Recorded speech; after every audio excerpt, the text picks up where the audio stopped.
¿Por qué hacemos este ciclo de eventos, de reflexiones sobre agua y teología? Muchos de ustedes que han nacido en mi época y han estado dentro de las iglesias católicas o en algunas iglesias evangélicas históricas, han escuchado en su época, cuando eran jóvenes, lo que fueron las teologías de la liberación. Allí los padrecitos, los pastores, las hermanas nos hablaban de que Dios hablaba a través del rostro del sufrimiento de los pobres. Dios clama liberación en el rostro de los pobres, nos decían en la teología de la liberación. Y esa fuerza fue la que alimentó a las diferentes comunidades eclesiales de base, y así fue que se empujaron procesos de cambios o sueños de revoluciones el siglo pasado. En este siglo, la situación de nuestra madre tierra o de la Pachamama, de nuestra Yacumama o madre agua, Yacumama se dice en quechua, madre agua, está en una condición en que Dios mismo bajó o gritó fuerte desde el cielo y nos dice: hasta mis oídos, como lo dijo a Moisés en Egipto, hasta mis oídos llega el clamor del agua. Hasta mis oídos llega el clamor de mi recinto, de mi templo sagrado como es la Pachamama. Están clamando liberación.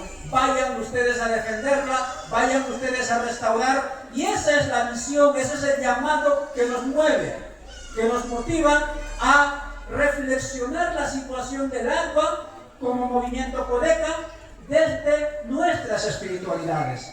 Lo que estoy diciendo es desde la perspectiva católica o evangélica, pero también está desde la perspectiva de nuestras espiritualidades como aborígenes o como pueblos originarios.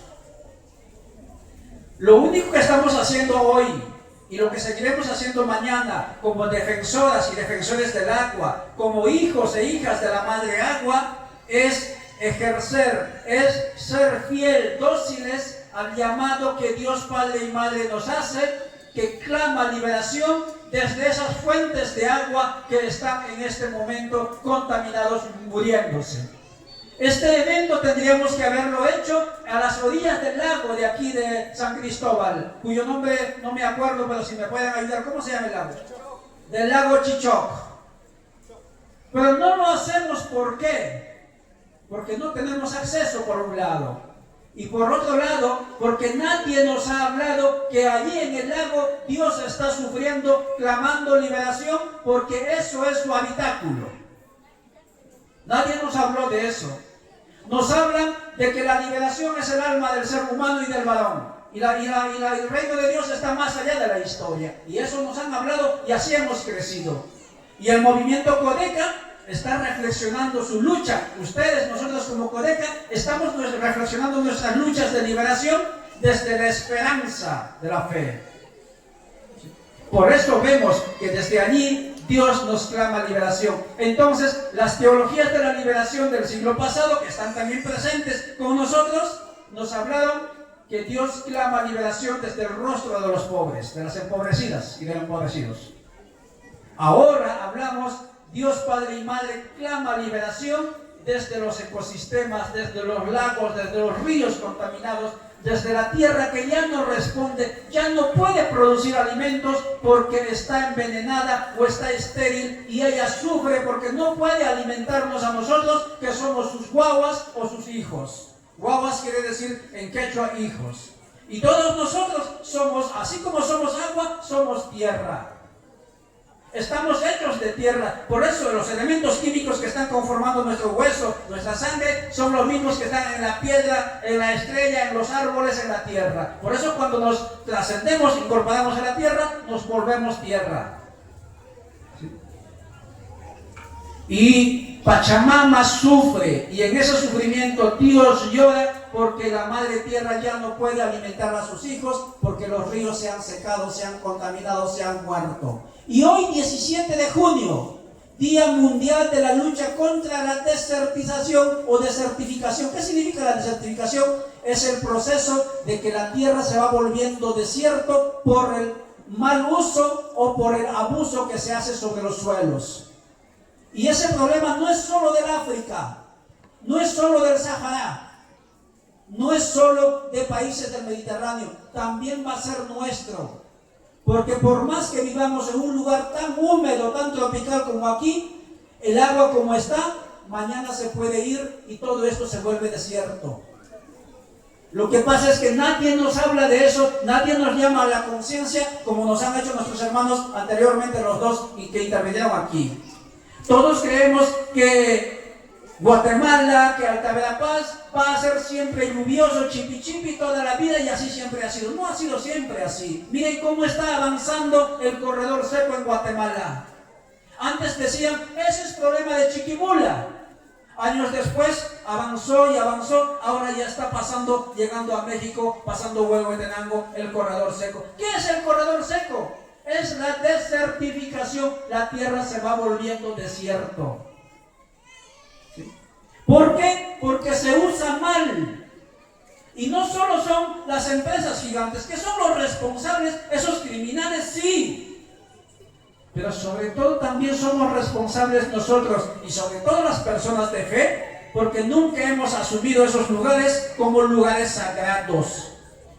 Los nacimientos le metemos machete, motosierra, ¿qué me importa? Lo importante es poner milpa, convertir unos cuantos esa milpa en unos cuantos centavos de quetzal y así tengo pisto para comprar Coca-Cola, que al mismo tiempo es diabetes, ¿no? Y una vez enfermo vuelvo a la otra empresa para comprar medicamentos y así cada vez más pobre y enfermo. Esa es la lógica en la que hemos entrado y nadie respeta los nacimientos, los manantes, las fuentes de agua.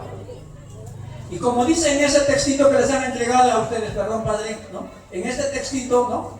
El Salmo 104, versículo 10, tú haces que el agua fluya de los manantiales hacia los ríos. Eso dice el Salmo refiriéndose a Dios. Dios es el que ha creado esa agua y por lo tanto Él nos va a pedir cuentas de esos manantes que estamos dejando que se sequen o lo estamos matando. Y en Apocalipsis el texto bíblico cierra toda la Biblia indicando que debajo del trono de Dios fluían espejos de agua pura. ¿Qué significa eso? Que el templo sagrado de Dios es el ecosistema hídrico limpio. Y Tata Dios se molesta, sufre cuando nosotros hacemos poco o hacemos nada por defender la madre agua o la hermana agua. El agua, compañeras, compañeros, en la Biblia es el punto del origen, porque en Génesis dice, al principio el caos y sobre el agua aleteaba el Espíritu de Dios. Al principio era agua. Y por supuesto que si todo esto era agua. Y las montañas fueron emergiendo en la medida en que la tierra se fue acomodando y Centroamérica, que llamamos centro de la Villela, emergió último. Por eso tenemos esa diversidad de ecosistemas, etcétera, en un espacio tan pequeñito. Pero también el agua en el Antiguo Testamento es camino de salvación, pero también camino de perdición. Camino de salvación, ¿por qué? Porque en Éxodo, si Moisés y Dios Padre no hacía el milagro de que el mar se partiera en dos, no estaríamos hablando de Dios porque nunca hubiéramos salido de la esclavitud de los egipcios. El mar se partió en dos y salió por el mar el pueblo, por 40 años, miles de gente organizados como Codeca en colectivos, ¿sí? Con conciencia política, a crear lo que fue el Estado prometido en la tierra prometida, como fue lo de Salomón y de David. El Estado plurinacional, diríamos nosotros, en el lenguaje de Codeca. ¿Sí? Pero también es un momento de perdición, de maldición. ¿Por qué? Porque en el libro de Job encuentra usted el Leviatán, ese monstruo como serpiente. ¿Dónde vivía? En el mar. ¿Sí? El diluvio, ¿se acuerdan ustedes? El agua también se puede convertir en un vehículo de desgracia. ¿Cuándo? Cuando los perversos se apropian de ella como si fuese su negocio. Cuando las mineras, las petroleras se apropian de los ecosistemas y matan fuentes de agua, allí están esos monstruos, convirtiendo el agua en una perdición porque el agua ya está contaminado y si tú tomas eso, mueres. También se puede volver desgracia. Y por eso usted, hermano o hermana de la lucha de la fe, debe defender el agua, como muy bien lo dijeron, como si fuese tu propio cuerpo, porque somos agua. Somos agua. Y por ser agua, y dice el texto bíblico, somos templos de Dios, y si somos agua y templos de Dios, tenemos que defender y movernos como agua. Si tú no defiendes el agua de los entusiasmos de privatización, porque más de uno dice, no están hablando de la privatización de la ley, ya está el gobierno, antes, ahora está cada vez menos entusiasmado de aprobar en el 2025 para octubre, tiene que estar esa ley según el plan que tiene, ¿no? Y la gente no está participando, y la gente dice, no van a privatizar. Nadie está hablando de privatización en ese proceso. ¿Por qué será? Nadie habla en ese proceso que está promoviendo el gobierno. ¿Quién va a ser la autoridad? ¿Quién va a definir? ¿Quién va a administrar y cuidar el agua? No se está tocando ese tema, porque yo estuve en esas reuniones. ¿Por qué no lo están tocando? Lo estarán guardando para después salir, ¿no es cierto?, como cartas o bajo la manga y decir, bueno, aquí está la ley, obligatorio para todos. Todos tienen que registrar sus pozos, todos tienen que pagar por la lluvia va a tener también una factura. A eso vamos a llegar con paz. Hasta por la lluvia nos van a cobrar. Pero por eso tienes que defender el agua. Pero para defender tienes que tener conciencia de agua. Y conciencia de agua significa cuidar, restaurar la casa común, los ecosistemas, los nacimientos, las fuentes donde corre el río, para poder asegurar bosque, monte, para que allí el agua se mantenga y no se evapore. Todos los codecas, ya hemos hablado muchas veces de eso, cómo cultivamos la tierra. Ojalá que vayamos olvidando poco a poco la mochila, el gramosol y el glifosato y vayamos volviendo a otras técnicas ancestrales que hemos practicado siempre. Cuesta, compañeros, hacer eso. Venimos de la casa a comprar agua embotellada aquí, teniendo agua pura en la casa, ¿sí o no? Eso es lo que hacemos, nos reímos, pero eso es lo que hacemos. ¿Sí? Muy pocos cargamos, ya sea en la mochila o en el carro, botes de agua de la casa. ¿Por qué hacemos eso? Porque los que están queriendo privatizar el agua nos meten en la cabeza, todo el agua que está fuera de la botella es impura, te va a matar, a este es el agua pura. Y esa agua pura que te venden es de la municipalidad, pasado por un filtro, y eso es. Y esa municipalidad, en la municipalidad de la ciudad no hay nacimiento de agua, es agua emposada, agua muerta, pues. Pero como nos meten por la pantallita esto, le creemos. Los defensores del agua, los hijos del agua, ¿sí?, los que vemos el sufrimiento de Dios y las que vemos el sufrimiento de Dios en el agua que se contamina, no debemos de creer esas mentiras. En el 96 nos metieron la mentira, vamos a privatizar la distribución de la energía eléctrica, va a ser buen servicio, y ahí están ustedes, ahí está el buen servicio, pues. Y nosotros no dijimos nada en el 96 cuando estaban privatizando la energía eléctrica. Obviamente ellos no decían que iban a privatizar, ellos decían que iban a mejorar. Ahora también dicen lo mismo con el agua, que van a mejorar. Por eso es que usted tiene que estar atento cuando se llame o se anuncie de que se va a aprobar esta ley. Usted tiene que estar atento y decir, un momentito, ninguna ley del agua se va a aprobar sin mi consentimiento, sin mi participación. ¿Por qué? Porque el agua la hemos cuidado nosotros en las montañas, y en las ciudades solo consumimos agua, pero en las montañas somos los que cuidamos el agua, las montañas. ¿Y quiénes tienen que decidir sobre el agua? Son los que cuidan el agua en las montañas. Ellos y ustedes, nosotros que vivimos en el campo, tenemos que decidir sobre esa ley.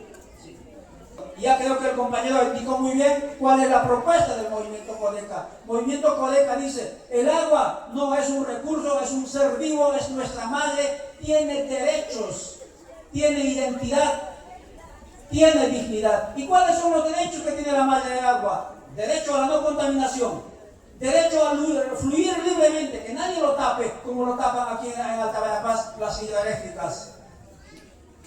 Derecho a que nadie le quite la sombra en los 50 metros, dice la ley, a los dos lados, pero nadie le quite la sombra en los nacimientos. Eso es un derecho del agua. Pero ¿quién lo va a defender eso? Codeca dice, se tiene que crear un defensor de los derechos del agua en la misma ley. Pero como Codeca plantea cambios estructurales también, dice que todo eso tiene que estar en la nueva Constitución. Nuevas instituciones para defender el agua, derechos para el agua y reconocer al agua como un sujeto de derechos, ya no solamente como un objeto para satisfacer las necesidades humanas. Y eso